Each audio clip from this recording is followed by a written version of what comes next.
This, I guess, was probably the hardest question, I thought. You're heading away on a camping trip. It's 260 kilometres away and you can travel at 80 kilometres an hour. So the first thing we've got to do is figure out how long this is going to take. You can go 80 kilometres an hour, but how long will it take you to go 260 hours? Now, if it was 160 hours, that would be 2 hours because 2 times 80 is 160. If it was 240, it would be 3 hours because 3 times 80 is 240. But we want to get to 260, which is quite difficult.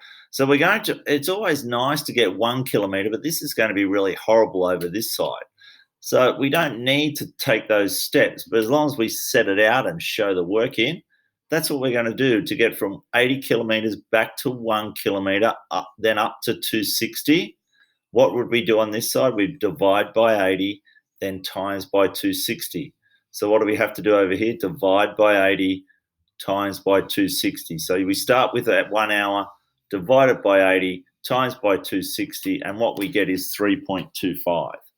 Now, the first thing you need to understand is, does this equal 3 hours and 25 minutes?